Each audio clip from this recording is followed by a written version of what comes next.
Bonsoir et bienvenue dans un nouveau numéro de Hightech 221. Tout de suite, nous allons parler de l'application HajlByte, qui est une application mise en œuvre pour la gestion administrative et financière de tout ce qui va avec le pèlerinage à la Mecque.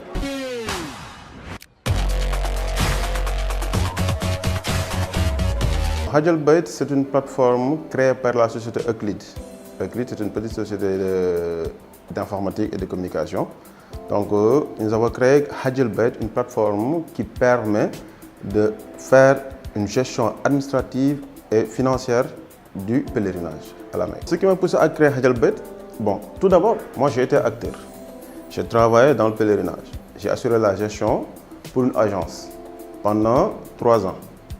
Donc, quand je le faisais, je me débrouillais tant bien que mal pour gérer. Parce qu'il n'y avait aucun outil qui permettait de le faire. Donc, étant informaticien, je créais mon fichier Excel, un fichier Excel avec lequel je travaille, mais sur lequel j'étais le seul à pouvoir travailler, parce qu'il y avait trop de risques. Donc, si tout le monde devait y travailler, donc certainement, il y aurait des données perdues, il y aurait des erreurs et le fichier ne serait pas fiable. Raison pour laquelle j'étais le seul à pouvoir l'utiliser. Alors qu'actuellement, nous sommes dans un ère numérique. Donc, il faudrait qu'il y ait un outil que tout le monde puisse utiliser avec des restrictions, bien sûr. À chacun ses droits. Donc, HajlByte, c'est ça qui m'a poussé à pouvoir créer cette application. Donc, ça m'a donné l'inspiration. Au début, c'était pour moi. C'était pour créer un outil qui me permettait de pouvoir gérer en toute tranquillité. De sorte que même quand je ne suis pas là, que quelqu'un d'autre puisse gérer à ma place. Donc, avec mon ami Monadien, donc c'est lui mon associé dans la société Euclid, donc on a créé l'application. Donc lui, il gère le back-end et moi, je gère le front-end. Donc on a créé l'application. Et après, on s'est dit que pourquoi ne pas l'étendre pour que tout le monde puisse y bénéficier. Donc, raison pour laquelle, l'année dernière, on l'a déployé et certaines agences ont commencé à l'utiliser. Il y a de grandes agences qui ont commencé à l'utiliser et franchement, ils sont très satisfaits du résultat qu'ils ont obtenu. HajlByte, c'est une plateforme web. C'est une plateforme web. Mais aussi, il est mobile parce qu'il est responsive. Donc, il s'adapte à n'importe quel périphérique. Si vous avez un mobile, il s'adapte. Vous avez une tablette, il s'adapte. Vous avez un écran d'ordinateur aussi, il s'adapte. Donc, pour y accéder, c'est hébergé par nos serveurs. Ce sont nos serveurs qui hébergent l'application parce que c'est une application qui tourne sur web. Donc, c'est hébergé par nos serveurs. Et donc, celui qui désire l'utiliser, on lui crée un compte d'administrateur, un compte agence. Donc, de ce fait, avec son compte agence, il aura un compte administrateur parce que pour toute application, il faut d'abord la sécuriser. Donc, il faut d'abord un compte administrateur avec lequel il va créer des comptes avec différents niveaux d'accès. Tu peux créer des comptes comme employé, des comptes pour le gestionnaire de caisse ou des comptes pour les chefs d'agence. Tout ça aussi, c'est possible. De ce fait, à chacun maintenant son niveau d'accès. Donc, vous ne pouvez voir que ce que votre niveau d'accès vous permet. Donc, c'est comme ça que ça marche. Donc, tout d'abord, il faut un compte. Avec ce compte-là, un login mot de passe. Et avec ce compte-là, vous pourrez maintenant accéder à la plateforme et pouvoir faire votre gestion. Une fierté pour moi de vous présenter ce jeu créé par un jeune Sénégalais de 27 ans, programmeur de son état. Ça s'appelle Lamb.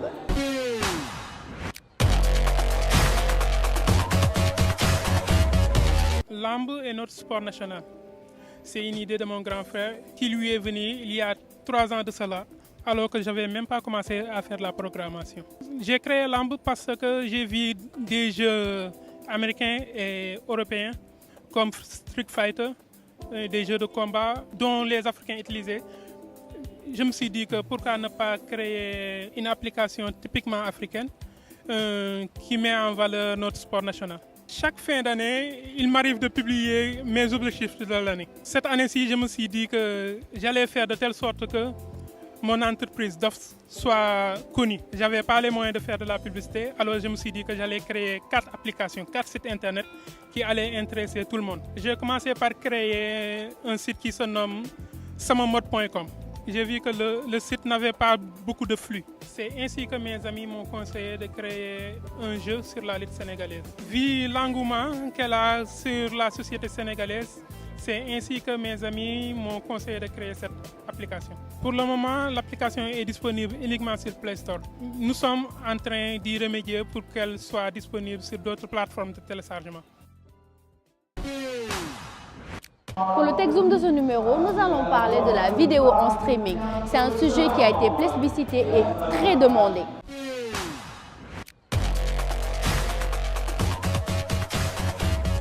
Le streaming est utilisé depuis longtemps sur le web et vous l'ignorez peut-être, mais il est omniprésent. C'est le système utilisé par YouTube, Dailymotion et tous les autres sites qui proposent des vidéos. Qu'est-ce que le streaming? Alors, le streaming est un système qu'on peut utiliser pour diffuser des vidéos ou bien des sons, mais sur le web. Le streaming, c'est la diffusion en direct de contenu vidéo ou audio. C'est un moyen de diffuser des contenus sur Internet. Ça peut se faire sur un site Internet, sur YouTube et tout ça. Le streaming est un mode de diffusion pratique et rapide pour écouter ou visionner ses contenus favoris sur Internet. Certaines œuvres étant protégées par des droits d'auteur, il arrive que l'usage du streaming soit qualifié d'illégal dans certains cas. En quoi consiste la diffusion en streaming? Mais la différence avec la diffusion classique de ces deux contenus est que dans le streaming, tout le fichier n'est pas téléchargé sur le disque dur. La diffusion, ça consiste à prendre des données, par exemple une vidéo, et quand vous le transmettez, quand ça vient au niveau de l'ordinateur de l'utilisateur, il le stocke au niveau de sa mémoire vive. Une fois au niveau de sa mémoire vive, il les transmet petit à petit. Donc c'est juste une partie qui est téléchargée et cette partie est suffisante pour démarrer le streaming. Alors que dans le streaming classique, tous les éléments contenus dans le fichier doivent être installés sur le disque dur. Des sites de diffusion de contenu vidéo ou bien audio qui est distribué sur le net à grande échelle. Et ça utilise le protocole UDP, c'est-à-dire qu'il n'y a pas de retransmission. Si vous perdez quelque chose, c'est mort. Il existe un streaming légal et un streaming illégal. Donc le streaming légal est payant et le streaming illégal est fait par les pirates, ce qu'on appelle la cybercriminalité. Lorsqu'un fichier est lu en streaming, les données téléchargées depuis un site web sont stockées dans la mémoire vive de l'ordinateur, puis transférées en très léger différé dans un lecteur multimédia, avant d'être remplacées par de nouvelles données. Le streaming peut-il bien marcher au Sénégal? Le streaming peut marcher au Sénégal, mais avant que cela ne se passe, il faut que les conditions soient réunies. Au Sénégal, on n'a pas la culture de l'Internet d'habitude. La majeure partie du pays n'est pas connectée. L'événementiel, on peut l'utiliser pour le streaming, faire des diffusions en live de très grande qualité. Pour des conditions techniques, il faut que l'infrastructure soit adéquate pour recevoir cet environnement de streaming. Par exemple, il faut une bonne bande passante. Si vous avez bien suivi le combat Gris Bordeaux-Balla Gaye, il y avait des problèmes. D'abord, le débit n'est pas bon. Ce n'est pas tout le monde. Il faut aussi du bon matériel et une ressource humaine qualifiée pour la conception, la maintenance et l'implémentation du système de streaming. Qu'est-ce qu'il faut pour un bon streaming? Un bon streaming, c'est déjà avoir une très bonne connectivité. D'abord, je dirais juste un bon débit. Si vous avez un bon débit Internet, tout le reste, ça peut se gérer. Il y a aussi un problème au niveau du paiement, parce que ceux qui font le streaming attendent du business de ce streaming. Dans mon expérience, avoir ce qu'on appelle le cloud pour être vraiment scalable, c'est-à-dire augmenter la puissance de calcul pour augmenter le flux en direct. Et derrière la partie technique, à savoir la diffusion, comment ça se fait, autre, ça se base juste sur, comme je dirais, c'est le débit de l'Internet, la bande passante. Il faut des modes de paiement plus faciles et plus adéquats. Parce que par exemple, dans d'autres pays, pour pouvoir bénéficier par exemple de ces streamings comme la vidéo ou les fichiers musicaux, il faut payer, soit en utilisant des cartes bancaires. Si le débit est bon, vous pouvez uploader vos vidéos et ça passe sans problème. Mais si vous n'avez pas un bon débit, ce sera très difficile de faire du streaming. Des moyens de paiement qui utilisent les canaux de transfert. Il faut aussi allier qualité du contenu et prix. Très nombreux contenus multimédia sont protégés par des droits d'auteur et sont donc théoriquement disponibles seulement en accès payant. Certains sites, au travers d'offres gratuites ou payantes, permettent de lire légalement ces contenus. En revanche, d'autres sites et systèmes permettent d'accéder gratuitement à ces contenus en piratant leur distribution et leur accès. Le visionnage de ce type de fichiers en streaming est alors illégal. Tout de suite, nous allons passer à la Minute d'Orange.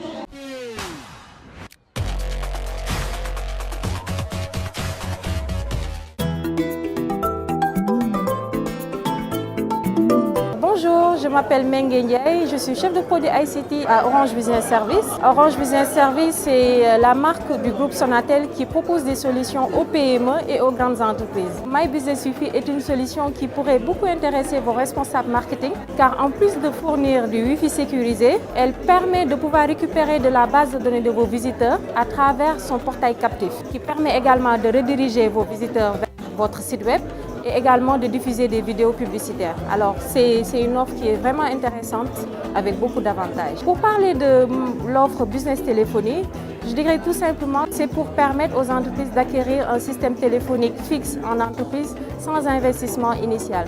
Donc c'est des packages qu'on vous propose en location ou en location-vente avec le PABX et des postes téléphoniques. Pour terminer, je dirais que Orange Business Service facilite l'acquisition de ses produits et services à travers son e-shop. Pour plus d'infos, rendez-vous à notre site orangebusiness.sn. Merci beaucoup. Bonjour, je suis Habib Diène, chef de projet gaming pour Orange. Donc, nous avons été contents de vous recevoir sur notre salon, le Dakar Digital Show, et contents de voir que le e-sport a progressé au Sénégal. Durant le Orange eSport Experience de 2018, nous avons accueilli plusieurs gamers. L'écosystème a répondu présent. Nous avons eu 12 pays qui sont venus au Sénégal pour compétir avec les meilleurs Sénégalais. Nous avons eu 60 participants Gamer Pro qui se sont disputés la finale panafricaine sur Asphalt, Street Fighter, Arena of Valor et PES 2019. Nous espérons que les prochaines éditions, vous serez encore avec nous. Nous vous remercions pour votre engagement, votre confiance en Orange et surtout restez connectés sur notre plateforme, le Jazz 111 Jazz 227 Jazz, pour accéder à la plateforme de jeu Orange Gameloft et surtout revenez sur nos prochains tournois qui se dérouleront tout au long de l'année. Donc au rendez-vous bientôt et merci à vous. Bonjour, je suis Aïda Gueye, je suis chef de produit Internet mobile. Au niveau de ce stand, les clients peuvent tester la 4G et la 4G+.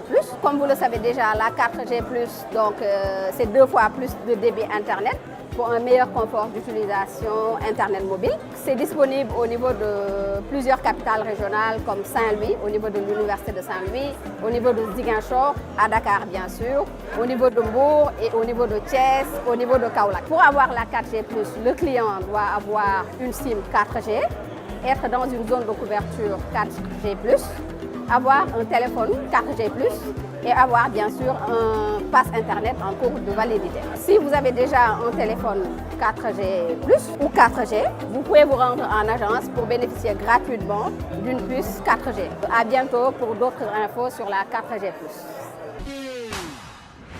Avec Basile, nous allons parler du fact-checking, et ça avec Monsieur Diagne, qui est rédacteur en chef d'un site très connu ici.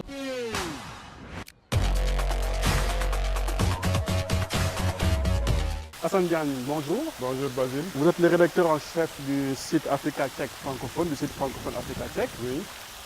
Le concept de fact-checking, est-ce que vous pouvez nous expliquer c'est quoi en fait? Voilà, le fact-checking, c'est une tendance que l'on peut considérer comme étant nouvelle en Afrique francophone.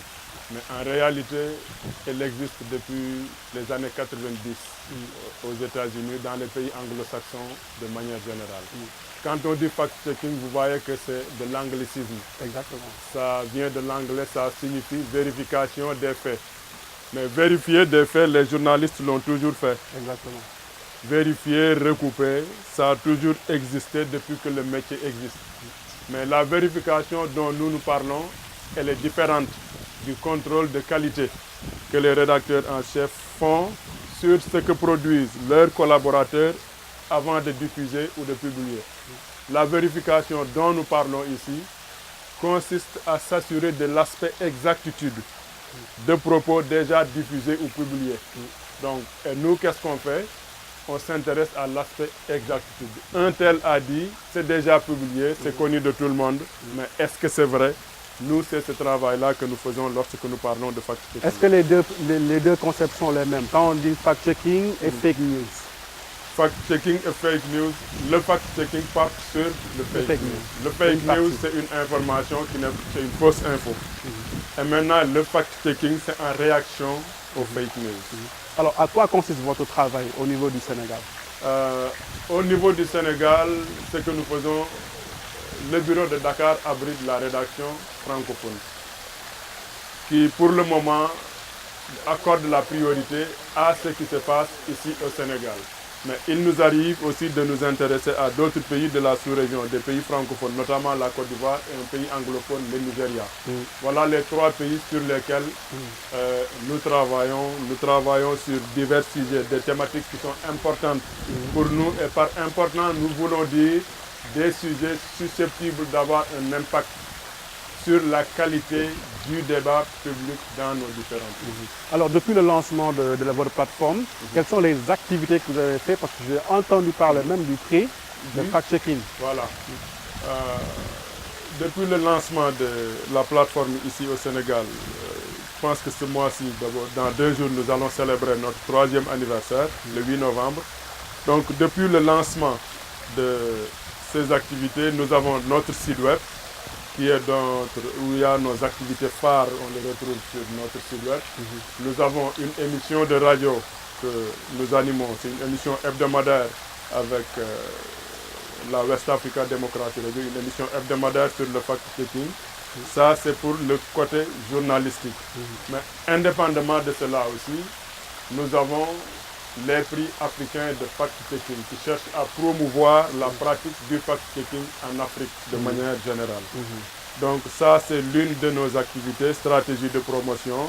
Mais il y a aussi le volet formation. On cherche à promouvoir à travers les prix africains de fact-checking, mais aussi à travers des séries de formations, d'ateliers d'initiation aux techniques de fact-checking que nous animons à l'intention des journalistes en activité, que nous animons dans les écoles de formation en journalisme et nous y associons aussi des journalistes citoyens, des personnes qui travaillent dans les organisations de la société civile, parce que nous estimons que pour que le fact-checking puisse impacter, il faut que le maximum de personnes s'y mettent. Ça me donne l'occasion de vous reposer encore cette question. Comment devient-on un fact-checker? Je ne dirais pas qu'il faut être journaliste forcément pour faire du fact-checking, mais il faut être curieux d'abord. Vous vous intéressez à la pratique du journalisme, à la pratique journalistique, l'activité journalistique, c'est une chose. Il faut être curieux, il faut être animé d'une volonté de contribuer d'une manière ou d'une autre à améliorer la qualité du débat public. Juste vous dire qu'on n'a pas forcément besoin d'être journaliste pour pouvoir faire du fact-checking, mais le journaliste, il est le mieux préparé à faire du fact-checking. Mais ce n'est pas facile dans les conditions où on se trouve en Afrique ou au Sénégal de faire du fact-checking. Quelles sont les difficultés que vous rencontrez souvent? C'est un travail extrêmement difficile, dans la mesure où l'accès à l'information pose problème dans beaucoup de pays d'Afrique, notamment l'Afrique francophone. On n'a pas cette culture de l'open data qu'on a dans certains pays anglophones d'Afrique notamment et en Occident, où les journalistes ont un accès beaucoup plus facile aux données que chez nous en Afrique francophone, où souvent c'est un fonctionnaire qui détient l'information et qui peut, selon la tête du client, accepter ou refuser de lui permettre d'accéder à l'information. Et tout le monde sait que tant que vous n'avez pas accès à certaines informations, c'est extrêmement difficile de faire ce travail de vérification-là que nous faisons. Aux États-Unis, par exemple, je ne sais pas si vous avez suivi, lors du dernier débat télévisé de la présidentielle de 2016, il y a eu des journalistes fact-checkers ont eu à faire du fact-checking en live. Pourquoi? Parce qu'ils ont accès aux données, ils ont un accès beaucoup plus facile aux experts qui leur permettent de faire du fact-checking en temps réel. Exactement. Ici, tel n'est pas encore le cas parce que toutes les données importantes ne sont pas encore en ligne. Beaucoup de ces données-là dont nous avons besoin pour faire ce travail, elles se trouvent entre les mains de fonctionnaires qui, comme je le disais tantôt, veulent ou ne veulent pas vous donner les impôts selon que vous travaillez pour tel ou tel organe. D'accord. En tout cas, merci à Hassan Diagne. Je rappelle que vous êtes rédacteur en chef du site francophone africacheck.org. Donc pour les gens qui veulent y accéder, vous pouvez aller visiter le site pour plus d'informations. fr.africacheck.org. En tout cas, merci beaucoup. À la prochaine. Nous allons tout de suite passer à la rubrique Tech Tips.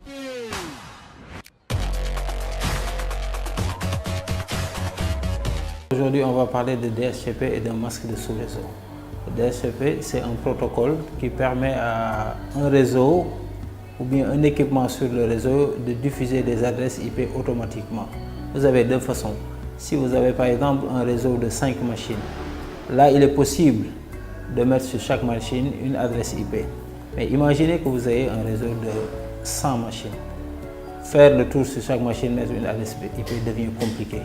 C'est en ce moment que vous activez sur un équipement, un routeur ou bien un serveur, ce qu'on appelle le service DHCP. Et en ce moment, ce protocole permet de donner à chaque machine du réseau une adresse IP. Quand on dit une machine du réseau, ça peut être un ordinateur, un téléphone portable. Maintenant, une chose encore très importante, c'est-à-dire si vous avez un réseau de, disons, 400 machines ou 500 machines. Là encore, c'est plus intéressant. Là, on va parler de masque de sous-réseau. Parce que par exemple, si vous vous limitez par exemple à un masque de /24 où on peut définir 3.255.0, avec ça, vous serez limité. Vous n'allez avoir que 254 objets connectés sur ce réseau. Mais si vous passez par exemple d'un masque /24 à /16, donc ça veut dire 2 fois 255 et 0 encore, en ce moment, votre réseau est plus important. Vous pouvez avoir plus de 500 machines. C'était tout pour ce tips. Je vous donne rendez-vous la prochaine fois. S'envoyer des messages par la pensée, c'est désormais possible, et cela grâce à des implants cérébraux.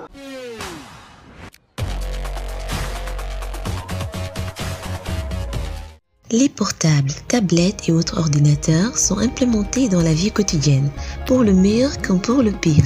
Toutefois, ces technologies capables d'assurer un relais entre individus demeurent difficiles d'accès pour les personnes atteintes de paralysie.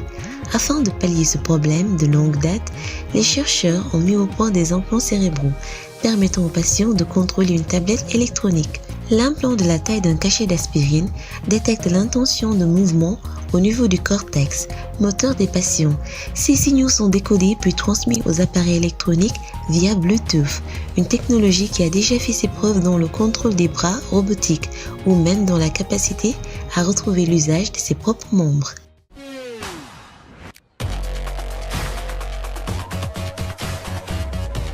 Vous êtes traqué par les paparazzis ou bien vous en avez marre d'être espionné par des caméras de surveillance?